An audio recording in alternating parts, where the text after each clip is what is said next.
I got 4 clips, 2 from Kanye West, 2 from Immortal Technique. To me, they're more or less claiming the same thing. In this case, what's unique in this case is they're both claiming that there's an actual contractual legal agreement that prevents you from talking about positive things in popular record companies won't allow you to talk about certain things by way of like actual contract. I think that's unique because most people see like the type of value system and the type of psychology that's being perpetuated in mainstream music, like in popular music, that if you pay attention to the themes in music, it's not always going to be worded the same. You're going to start to like accumulate a holistic, you're going to get an image of what kind of value system and mindset it's putting out there. And this is kind of ties into the death culture thing that I've been talking about. And music influences people a lot. These people are heroes to people and they kind of like define what cool is. They're like an ideal to many people, something for them to strive. Even if they're not like consciously saying that to themselves,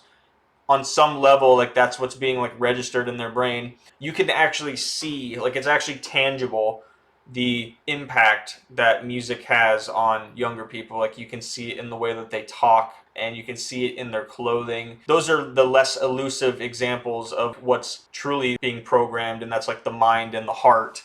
No, I'm saying I'll be in the studio, people will come to me like, man, you better not do this.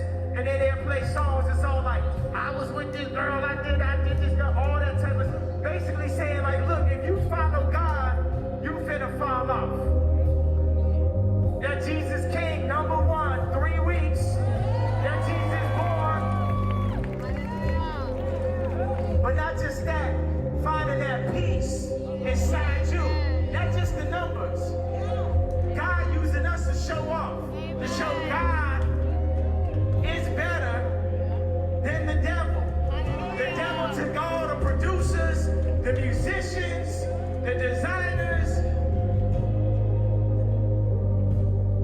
moved us all out to Hollywood, moved us all out to New York, chasing gold statues. Literally signing a contract and selling our souls. They got contracts out there that say you can't say Jesus. When we was working on this album, people used to be coming over the studio just to say Jesus as loud as they wanted to. You can say Jesus in your studio. It's interesting, even if you're not a Christian, he's giving like a Christian example, but just think about what Jesus represents. Just think of it as a archetype, a symbol, a representation of like a perfectly good person. It's an ideal, meaning like it's the ultimate representation of good. If you enjoy fiction and you like heroes, in your fiction that you watch and you think they're cool characters, on some level, you probably unknowingly like some attributes that Jesus has, because a lot of heroes are a lot of film and like fiction is being informed by, you'll see even like the Christian like self the crucifixion pose, and that's obviously a more on the nose reference, but there's certain attributes that kind of apply to both. And I think if you can appreciate other heroes, then you can probably appreciate whatever Jesus is. He's saying in this case that there's literally contracts out there that say you can't say Jesus. And, it just makes you wonder. And Kanye's been in this world for a long time. I know people think he's like unhinged and wild and crazy and stuff. Sure, fine. I actually appreciate that about him, even if you don't agree with everything he says. I like that he seems more like a real human than other rappers are. And what I mean by that is he just seems more of a sincere individual. Like he actually says what's on his mind and how he feels, and he doesn't just wear the clothes and stand in the pose. That, yeah, obviously when you express yourself, that comes with the risk of like saying crazy stuff or whatever. But my point is, even if you think that he's crazy, it's like he's a professional in this field, undeniably, and he's existed in this environment for decades. I think when he talks about that kind of stuff, it counts for something. I think he's telling the truth. To have contracts out there that say you can't say Jesus is, I don't know how that's even allowed. He was saying earlier in the clip that people were telling him, oh, you better not talk about this, you better not talk about that. Meanwhile, they make songs about, like, I was with this girl, blah, blah, blah. And to me, that's more of a reference to, like, the unspoken rule of, like, hey, man, this is what sells, and this is, like, what people want to hear. Don't deviate from that because, like he said, if you talk about God, you're going to fall off. And that's one reality. And then the other reality is that, like, companies actually making it artists, like, contractually obligated to talk about certain things.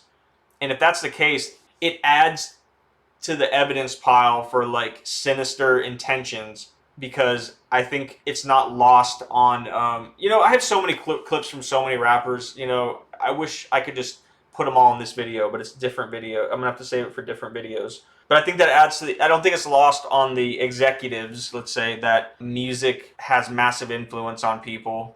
You can really see, you can not only, like, it's not only the mind and the heart, which is a little more elusive if you're not paying attention, but you can actually see its influence as far as, like, speech, or, like, I guess hear it and, like, see it in fashion and stuff like that. It's undeniably a massive influence on people, especially young people. I think it defines what it creates. I'm not going to say it's, like, solely responsible for the creation of, like, an individual's value system, but it's a pretty large contributing factor, especially to young people. That's one of the primary attributes, I would say, of, like, popular music, is it's degrading the value of bonds and relationships. Basically taking a sacred thing and making light of it, turning it to, like, shit, kind of. The overall aesthetic, I think, of popular rap and everything is growing darker, basically about having a change of heart. Oh, when I hear certain things, it just, instead of me, like, being like, oh, that's awesome, you're kind of like, I don't know about that one. Start to, like, develop that kind of instinctual reaction to certain themes rather than loving them. And I think it's all about, reprogramming your mind and heart, and, like, taking ownership, and, like, taking control, and, like, taking stock of, like, what you actually believe.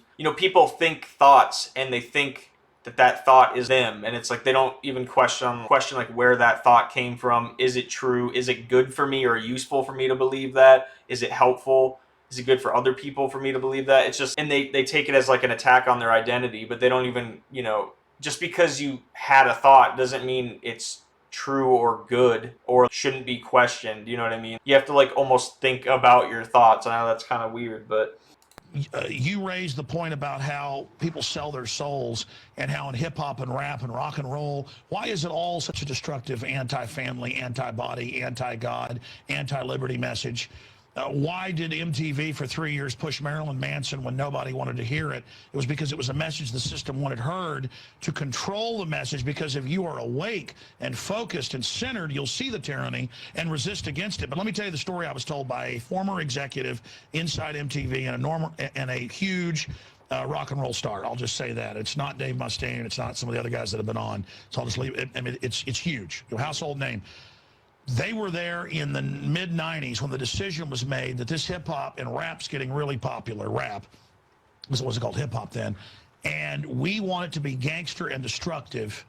I saw that memo going around, yeah. Oh, you saw the memo? Yeah, they have a memo that's on the internet right now. I saw that memo going around, yeah. Oh, you saw the memo? Yeah, they have a memo that's on the internet right now, not to interrupt you, where that is actually sent out. And they don't have the person's name attached to it. They don't have anything. But there's a memo that floats around the industry that discusses that. I tell people, listen, entertainment can be used for several different things. This is entertainment, yet you're using entertainment to inform people. You can use entertainment to pacify people, to placate them, to fool them, to keep them so focused on this that they don't understand you're taking this. For example, what would the United States be without the World Series, without the Super Bowl, without the NBA Finals, those Roman Colosseums? So again, they're talking about actual contracts that exist in the industry that limit what the artist is allowed to talk about, and delegates it to, or limits it to, more destructive themes. I think to say that it's pure money motivation is I don't in any area, really, nowadays, I don't find that explanation sufficient anymore. I think we see companies nowadays do things that are so obviously mistakes. You know, like the Bud Light thing, for example. Like, you can't be that ignorant about your audience, your buyer base, your consumer base, who's buying. Like, they have these analytics, they have this stuff. I think we see companies literally do things that are going to hurt profits for the sake of putting out a message, and money's of no consequence. I'm not saying money isn't like ever a motivating factor, but to put it as like the paramount like motivating force for like why a company, why a record label would do something like this, I think that's not enough. And I think it's actually worse than that. I think it's about influence. It's about like minds and hearts. I don't think it's about money, really. At least at the bottom of it all, or the top of it all, however you want to think about it. Off the top of my head, for example, Future, the rapper Future, there was this interview he did in like Switzerland. I have clips of it. I don't even think you can find it anymore. I don't even think you can find this interview anymore. This was the original thing was called Immortal Technique is on Fire with Alex Jones. This is probably kind of hard to find now. And this is actually a really good interview. I have more clips than just these two, but I don't have the full hour-long conversation downloaded, but I have probably 10 to 15 minutes of it. And this is a good one, and you can't even really, it's not that accessible anymore. But back to my point about the Future thing, it was an interview by Click. I think it was spelled oddly, but I think it was pronounced Click, and it was like a foreign country. Like, the guy interviewing him definitely had an accent. And, you know, he asked him about the themes of like drug use in his music. Future straight up tells him, I don't even do drugs like that. And I don't think he was just people will say, oh, he's just trying to like save face, and like, it's like, no, if Future was drinking lean and taking pills and all this stuff to the degree that like is portrayed in his music, it's a character. But people don't realize that, and they think that like, even if he was taking drugs like that, the odds are if you start taking drugs like that, you're not going to be Future. You know, there's way more people who take drugs like that who are just like, their lives and relationships are destroyed, than there are like successful people who take drugs like that. You know, it's not even close. And the odds are is you're going to be, you know, the former. I don't even think, like, he says straight up, he's like, I'm a business person. I have like things to run and like obligations to fulfill. I forget exactly what he says. Maybe I'll post it up on here sometime. But, you know, it's just one example of how the music isn't reality. I think Charleston White does a good job talking about this stuff. He's another person to look into, but he focuses more on like gang violence. But he's, you know, he makes valid points. And there's an interview with Leor Cohen, right, on and he's an executive that people have called out many times in rap, as far as Mos Def, Ice Cube. There's been other people who have like Dame Dash. There's a lot of people who have specifically called this guy out. And there's an interview with Breakfast Club where Leor Cohen straight up says, I will put out quote unquote like destructive messages because I got a family to feed. I need to make money. Like, something like that. And it's like, and you know, even Charlemagne's like, whoa, man, that was a not a good PR response. Even if you felt that way, you shouldn't have said that. And but that's what he said. You got to ask yourself, do you just want to be this system? Music is like, the entertainment is like one facet of this system. And I think it's among the most powerful as far as like programming minds and hearts. And they're trying to rope you in to their psychology. I think if you're not like consciously, like Alex Jones said, if you're not seeing it and you're not aware, like, you can't resist it. And I think it's affecting you without even, like, you might think your mind is a steel trap and like all this stuff's not influencing you. The odds are it is. And, you know, I remember people, back to the drug thing, you know, I remember people, oh, we're going to do this drug, let's put on this specific song to do this drug to. And it's just because, and I'm not, again, I get that like art can be like all encompassing. Anything is fair game, and anything can be talked about. I'm not advocating for the government to come in and like stop people from making music about whatever they want to make it about. I'm about trying to get people to change organically and like basically be like born again, to use like a Christian term.